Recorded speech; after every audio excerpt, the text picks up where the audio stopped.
Hi எல்லாருக்கும் வணக்கம். This is Deepa. Welcome back to our channel GD's Bake and Vlogs. இன்றைக்கி வந்து சிறுதானிய பூரண கொழுக்கட்டை தான் பார்க்க போகிறோம். என்னடா இது லாஸ்ட் வீடியோவில் இதே சொன்னாங்கன்ட்டு சேம் அதே தாங்க. அப்போ வந்து நம்ம ராகியில் வச்சு பண்ணணும். இப்போ வந்து நம்ம கம்பு மாவு இருக்குல்ல, அதை வச்சு நம்ம பண்ண போகிறோம்.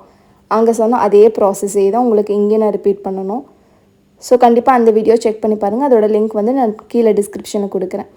அதைப்படி ஃபாலோ பண்ணிக்கோங்க. இப்போ வந்து நீங்கள் நிறைய பார்த்துருப்பீங்க, லைக் பச்சரிசி வச்சு வந்து நம்ம பூரணமெல்லாம் பண்ணுறோம். இல்லை கடலப்பருப்பு ஆட் பண்ணாமல் வெறும் பூரணம் கூட பண்ணலாம்.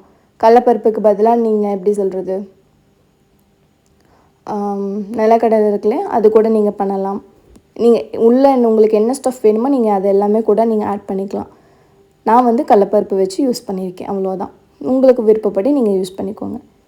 இப்போ சிறுதானியம் வந்து நம்ம எல்லாத்துக்கும் தெரியும். இப்போ நம்ம ஹெல்தி அப்படின்னு சொல்லி வரப்போவே சிறுதானியமும் சேர்ந்து உள்ளே வந்துடுது இல்லையா? ஸோ இதெல்லாம் வச்சு நம்ம என்னென்ன டிஃப்ரெண்ட்டாக ரெசிபீஸ் வந்து நம்ம பண்ணலாம் அப்படின்றத வந்து நம்ம குக்கிங்கில் மட்டுமே கிடையாது, நம்ம இன்னும் அப்கமிங் வீடியோஸில் வந்து நம்ம பேக்கிங்லேயுமே வந்து நம்ம என்னெல்லாம் பண்ணலாம் அப்படின்றத வந்து நம்ம எக்ஸ்ப்ளோர் பண்ண போகிறோம் சேர்ந்து. ஸோ கண்டிப்பாக நம்ம சேனலில் வந்து சப்ஸ்கிரைப் பண்ணி வச்சுட்டு என்னென்ன வீடியோஸ் வருது அப்படின்றது எல்லாமே வந்து நீங்கள் அப்டேட் பண்ணிட்டே இருந்தீங்க அப்படின்னா கண்டிப்பாக நீங்களும் வந்து ஹெல்த்தியாக பண்ணலாம். இதுக்கு வந்து நம்ம ஓடிஜி தான் வேணுன்ற அவசியம் கிடையாது. நம்ம பேக்கிங் பண்ணுறதுக்கு வித் ஹெல்ப் ஆஃப் குக்கர் கூட நம்ம செஞ்சு காட்டுவோம். உங்களுக்கு எல்லாமே வரும். மில்லட் பேஸ்ட்லேயும் கூட ஹெல்தி வெர்ஷன்லேயும் இருக்கும். ஸோ கண்டிப்பாக நம்ம சேனலை வந்து தொடர்ந்து ஃபாலோ பண்ணுங்கள்.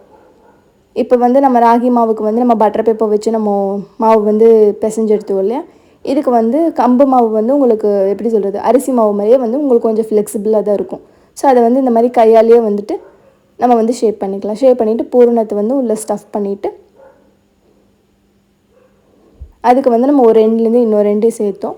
அதே மாதிரியே பண்ணுவோம். இன்னொரு இது வந்து நம்ம 4 பக்கமும் சேர்த்தி நம்ம வந்து எப்படி சொல்கிறது, அந்த மோல்டில் வரப்போ உங்களுக்கு ஒரு ஷேப் கிடைக்கும் இல்லையா? அந்த மாதிரி வந்து நம்ம பண்ணிக்கிறோம். இப்போ மேலே வந்து உங்களுக்கு எக்ஸஸாக வந்து மாவு இருக்குது அப்படின்னா வந்துட்டு ரொம்ப மாவு சாப்பிட்ற ஒரு ஃபீல் இருக்கும் இல்லையா? மேலே ரொம்ப மாவு இருந்தால். ஸோ அதை வந்து நீங்கள் கொஞ்சமாக மேலேருந்து வந்து நீங்கள் எடுத்துடலாம்.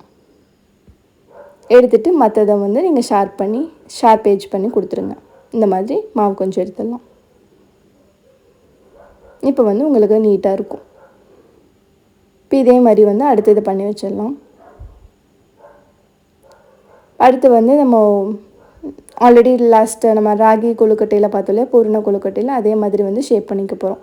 அதுக்கு ஃபஸ்ட்டு வந்து கையில் வந்து கொஞ்சமாக கீ அப்ளை பண்ணிவிட்டு ஸ்ப்ரெட் பண்ணிவிட்டு இந்த மாதிரி வந்து மாவு வந்து நல்லா நீங்கள் கையில் வச்சு நல்லா ஃப்ளெக்சிபிளாக தான் இருக்கும். ஸோ அப்படியே ஓவராலாக ஸ்ப்ரெட் பண்ணி விடுங்க. இதெல்லாமே வந்து நம்ம மோல்டு இல்லாமல் தான் பண்ணுறோம். மோல்டு வச்சு கூட பண்ணலாம். மோல்டு எப்படி வச்சு பண்ணணுன்றது நான் ஆல்ரெடி சொல்லியிருக்கேன். ஸோ அதை ப்ரொசீஜர் ஃபாலோ பண்ணிக்கோங்க.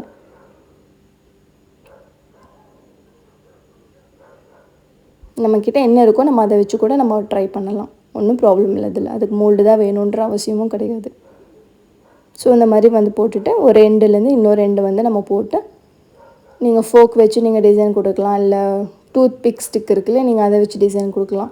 உங்கள் கையில் என்ன இருக்கோ, உங்களுக்கு என்ன ஷேப் கொடுத்தா நல்லாயிருக்கும்னு தோணுதோ நீங்கள் அந்த மாதிரி எல்லாமே வந்து டிசைன் வந்து அவுட்டர் லேயரில் நீங்கள் கொடுத்துக்கலாம். நான் வந்து சும்மா ஜஸ்ட் ஒரு ப்ரெஸ் மட்டும் கொடுக்குறேன் விரலால், அவ்வளோதான். சும்மா அதை சீல் பண்ணுறதுக்காக தான். இந்த மாதிரி மற்ற மாவையும் எல்லாமே வந்து இந்த மாதிரி ஷேப் பண்ணி நம்ம எடுத்து வச்சுக்கலாம். பாருங்கள் இவ்வளோ அழகாக இருக்குன்னு. இப்போ இதை வந்து நம்ம ஒரு 10லேருந்து 15 நிமிஷம் வந்து ஆவியில் நல்லா வேக வச்சு எடுத்துடலாம். இது நம்ம ஸ்டீமிங் ப்ராசஸ்ன்றது ரொம்ப ஹெல்திங்க. அது நீங்கள் கண்டிப்பாக செஞ்சு கொடுத்து பாருங்கள். வீட்டில் இருக்கவங்க எல்லாமே வந்து அசைஞ்சு போவாங்க. இது மில்லட்டில் செஞ்சதுன்னு கண்டுபிடிக்கும். நீங்கள் சொல்கிற வரைக்குமே யாருக்கும் தெரியாது. அவ்வளோ டேஸ்ட்டாக இருக்கும். It's really worth. கண்டிப்பாக ட்ரை பண்ணி பாருங்கள். ட்ரை பண்ணிவிட்டு உங்கள் வீட்டிலலாம் என்ன ஃபீட்பேக் கொடுத்தாங்க அப்படின்றத மறக்காமல் எனக்கு கமெண்டில் சொல்லுங்கள். அவ்வளோதாங்க. நம்ம சேனலை சப்ஸ்கிரைப் பண்ணிவிட்டு அப்படியே பக்கத்தில் இருக்க பெல் ஐக்கான் கிளிக் பண்ணிக்கோங்க.